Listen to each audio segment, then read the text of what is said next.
This is the Kaba server, let's say, for down below for the locks, the residential locks. Hit it again, you'll get to the Genetec server for video and for the 4 doors, 2 at the ends, 2 at the ends, and then the 2 right here. So when you log in, that was my flight attendant. All right, fine. Moving on. So operator is the login, and your password is capital G Genetec, which has 3 E's in it. Sorry. It's okay. Do you need to take that? No.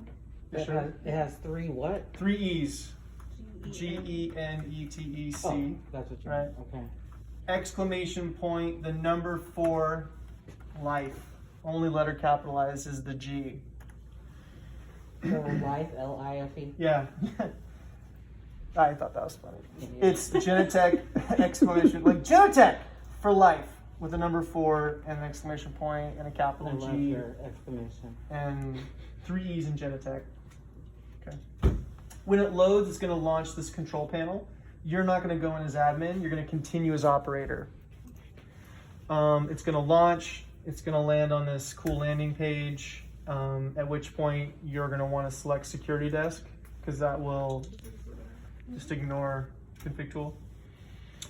When you log in,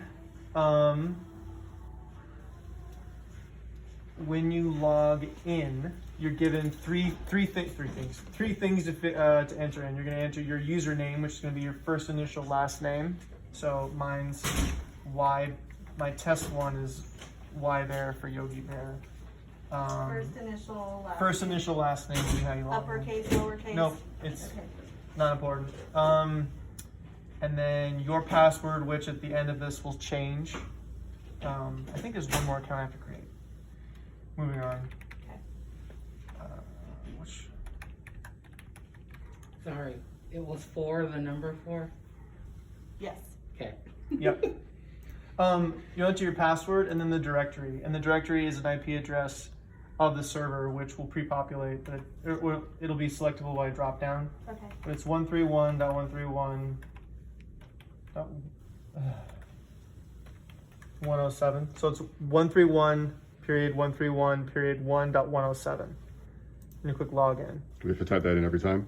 You'll want to drop that down. You're going to want to select your username, your password, Mm-hmm. and then the directory that you're trying to authenticate to. Gotcha.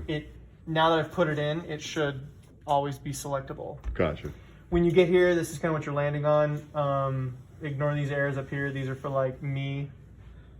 You're kind of really focused on, some of the things you're really going to be focused on is monitoring, kind of seeing what the cameras are doing in the areas that you can see. Cardholder management, which is where you would enroll a secondary card for a user or create a card holder or, process the move-in, right? Okay. Credential management, I wouldn't worry about it. You're going to do it all from cardholder management. Investigation, you could start digging into what's going on, right? You could say, okay, well, who's been swiping in the side doors? Or who came through the front door from 2 to 3 in the morning? You can kind of start digging into the door activities and cardholder activities. Like, well, when was the last time this person used their card? This is where you answer those questions. But we'll just go into monitoring to start. There's only one area that you'll be able to see. Ignore the yellow, it'll go away. But as you can see, you can just start double clicking on these cameras and then they'll start popping into this tableau, I think they call it. And you can change your tile pattern down here. So if you're trying to do some heavy investigating, trying to figure out what's going on, you can switch to a pattern down here. You'll have your main one here and have these side views for kind of what's going on secondary to what's happening here, right? Mm-hmm. As you can see, we're looking at the first floor center hallway, so we're looking at Elevator area. yeah, like that camera right there actually. And we're gonna change these names just because they don't follow the nomenclature, but it's pretty much the same. This one would be interior, so that you quickly find your interior cameras, first floor, and then a direction it's looking. And then Mhm. you can quickly like go down the list like, okay, interior camera, 4th floor south, boom, I need this one, and then you can see what's happening. Anyway, you can double click on cameras and they'll populate 1, 2, 3. You can move them around. You control the video up here, so you can pause it all. So you're pausing all the videos. You can play it, you can pause, you can go backwards. So like, you can say, okay, I wanna run it backwards, or jump back a few minutes, or what have you. This is where you would do it. Does it still continue recording as normal? Though? Yeah, everything is, it's not archiving right now is the problem. And I'm coming to this realization in this moment, and hopefully we'll edit this out of the video because they're supposed to fix this, but they haven't. This only gets shared internally for now. Great, yeah, because I'm upset right now. Okay, so the important thing is that if you click, this controls the whole pattern, the whole tableau, I think they call it. If you click in each video, you can pause it, right? Mm-hmm. And now this one's paused, but this one's still tracking forward in time. Or maybe they're both linked, I forget. Doesn't matter. You can, if you monkey with the controls, you can get them going at different times. Like when the archiving works, you can see, well, I want to see this camera, and you can pick a date and time right here. You can go through the calendar and say, oh, I want to go back to the 3rd, and then this will populate with a bunch of 1-hour time ranges. You're like, I want to see this angle on this day at 4 p.m. and maybe 4:15. You can click on it. Yeah, they're not here right now because it's not archiving. But you can do that, right? So you can get all these tiles going at different dates, different times, what have you. If you end up, through your research, you end up figuring out, okay, this is the middle of the incident. All right.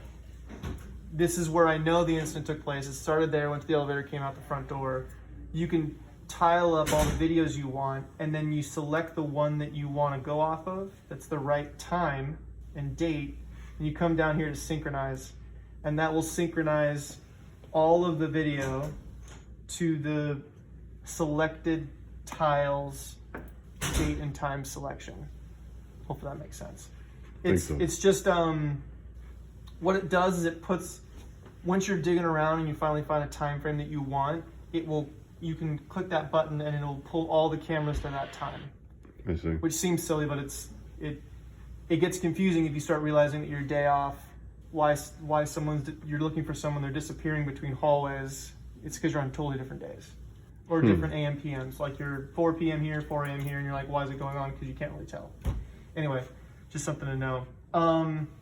The second part really is like, okay, cool, I found what I wanted, but now I want to get the video off, right? I want to get the video out of the system.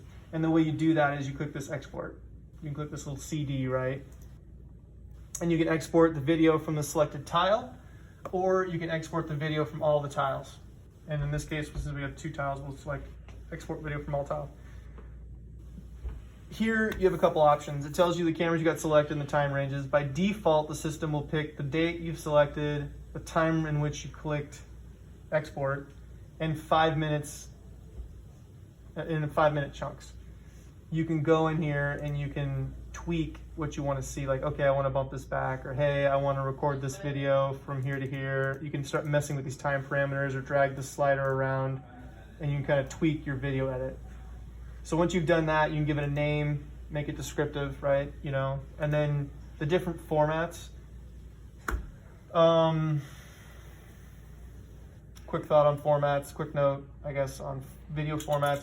If you're gonna view it on a computer that has a Genetec video viewer, you can encode things in G64X format. And what that does is it lines up all the video together. If you make notes on the actual stuff, it'll show up. Like if you start making notes and tags and start doing some more like advanced camera stuff, it will show up with the G64 editor.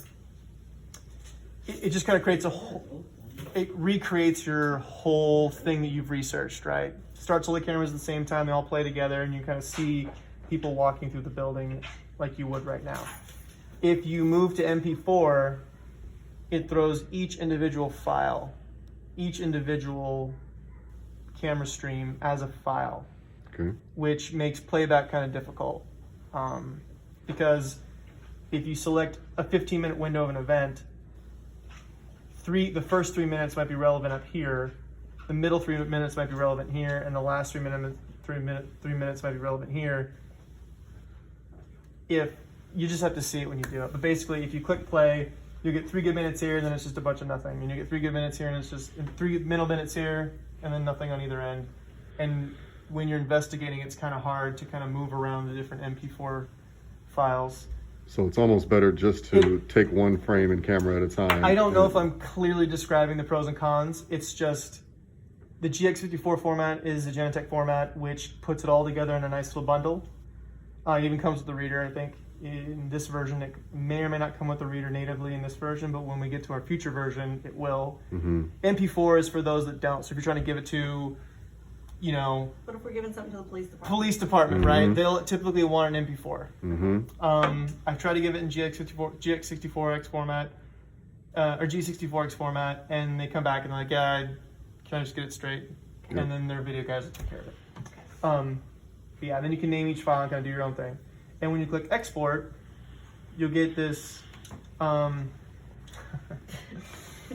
you will get a notification up here of its progress. And then something will happen up here. You'll get a check mark, or maybe it goes away. I'm not entirely sure what the icon is. But there'll be something up here indicating that the export is good, right? Mm-hmm. You'd come over here to Security Desk, and you go to Tools, and where you would go is your Vault. And your Vault is a location on the PC Mm-hmm. where the file exists. So it pulls it off the archiver. And the reason that's important is because eventually you'll get it recorded over if you don't do it. Mm-hmm. Well, it's for the purposes of this video and keeping everything short, yes. It pulls it onto the PC, it pulls it onto your PC, so now you've got access to it without relying on the server or getting recorded over or losing it or whatnot. And then here you can send it up or send it over, upload it or save it or add it to Salesforce for you guys, or whatever the Y does in the video. Mm-hmm. You can do that here. And when there's actual formats, or when there's actual video files, you can do things here. Like you can package with the Genetec video player, which is the part, okay, so it does, that's good. You can open it in Windows Explorer, you can look at the properties, you can do a bunch of stuff to it. It's really, you can kind of organize your stuff here. Create folders, do a whole bunch of stuff. So that's a short version of monitoring. You can start adding tags, like add a bookmark, where you could say, unknown person enters through north door. You could put a tag on there, so when you're reviewing the footage, you can just jump right to that tag and see someone jerry-rig the door and come through, instead of like, oh, was that 45-40, or like, when did that happen? You can add tags to kind of organize your stuff. Right, so that's it for that for now. The other thing that you'll want to know is cardholder management. And in cardholder management is where you will, what isn't covered yet, you'll take a Kava card that's been configured for the doors, and you need to add it to Genetec so that it works on these front doors or the side doors if you see fit. And to do that, we need to create two things. One is do you want to do this now, or do you want to keep it to video? What do you guys want to do? Kind of want to keep it to video. Okay, cool. So that concludes, unless there's any questions, that concludes the video portion of the training. Actually, quick question. Yes. Since I missed the whole training. Is it just like Bay Terraces? But better. Okay, well, okay, I got the gist of it. Yeah, just like Bay Terrace. If I can manage that one. Yeah, if you I can futz to that one, then yeah. Okay. You're not doing anything new.